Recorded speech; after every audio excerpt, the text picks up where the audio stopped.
All right, this is 4th grade, Module 5, Lesson 23. And in this lesson, students are going to be using addition and multiplying unit fractions to build fractions greater than 1. What does that mean? Okay, basically what that means is students are eventually going to be understanding why 9/4 is equal to 2 1/4. So this lesson is going to feel a little laborious for us old fogies like parents and teachers who learned the old way, because we know, 9/4, well, 4 goes into 9 twice with 1 left over, so that's why it's 2 1/4. But the idea is students were growing up not really understanding why that is. They just knew it was the rule. And so the idea of this lesson is to teach students why that is, using some visual models, specifically the number line.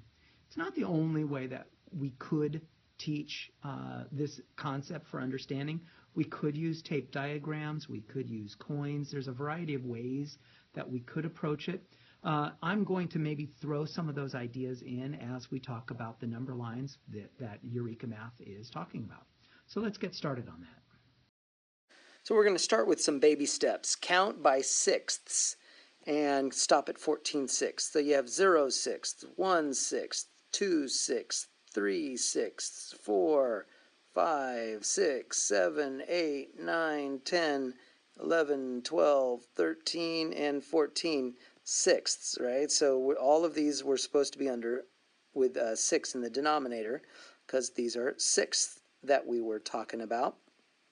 And then it said we were supposed to circle any fractions that are equivalent to 1 whole. So you could say, well, 6/6 is a whole. And we could actually say 0/6, because 0 is a whole number, right? So 0/6, 6/6, 12/6.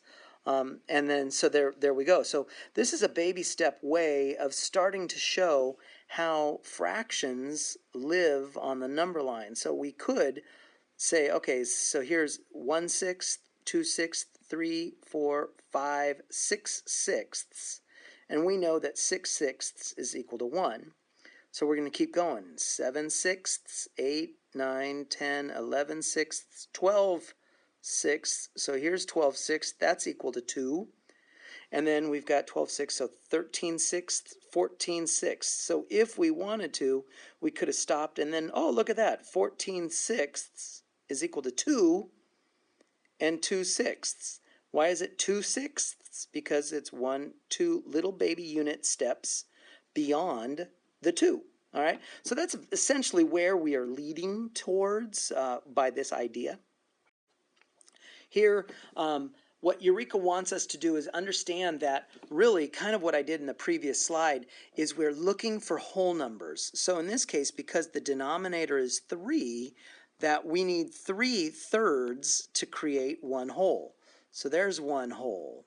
And then here's 3/3. That equals a whole. And here's 3/3. That equals a whole. And then here's 3/3. And that equals a whole. And that's how we get 4. Now here we're going to kind of speed things up a little bit by drawing a number line to show what the heck we're talking about. So the idea is, let's do problem B down here. So we've got our number line, and I'm going to draw it right here. All right, so here's 0. And we know that for every 2 halves, that equals 1 whole. So here's a half, and here's a second half, so that is 1 whole. So 2 times 1/2 gives us a whole. Here's a half, here's another half, so there's 2. So that's another 2 times 1/2. Here's a half, so that's 3. So that's another 2 times 1/2. That's a half, that's a half. I'm sort of running out of room. So that's another 2 times 1/2. And then, oh, that's 4. And then that's a half, so that's 5. So that's another 2 times 1/2. So the idea is we started out with 10 copies of 1/2, but those 10 copies of 1/2 could be 5 copies of 2 halves, because here's 2 halves, here's 2 halves, here's 2 halves, 2 halves, and 2. We have 5 copies of 2 halves, and so 5 copies of 2 halves is equal to 5. All right. Now, if your students are struggling with that, you could connect this with our previous slide and have 1 half plus 1 half plus 1 half. 1, 2, 3, 1, 2, 3, 4, 5, 6, 7, 8, 9, 10. Oh my goodness, I'm squeezing these in here. These are halves, and I'm adding 10 of them. And if I wanted to, I got to put in my little plus signs here. Plus, plus, plus, plus, plus, plus, plus, plus, plus, plus, plus. Okay, and then we say, okay, 2 halves equals a whole. 2 halves equal a whole. 2 halves equal a whole. 2 halves equal a whole. And 2 halves equal a whole. We now have 5 wholes. So that's another way that you could have shown it. Moving forward, just more of the same kind of concept. What's different this time is we're not going to end up with a nice, beautiful whole number. We're actually going to have a mixed number. So let's talk about 7 copies of 1/4. So I'm going to begin with our number line. And I'm going to start at 0. And we know that 1/4, 2/4, 3/4, 4/4. So 4/4 is 1 whole. And I'm going to do 5/4, 6/4, 7/4, 8/4. Well, there's 8/4 is equal to 2 wholes.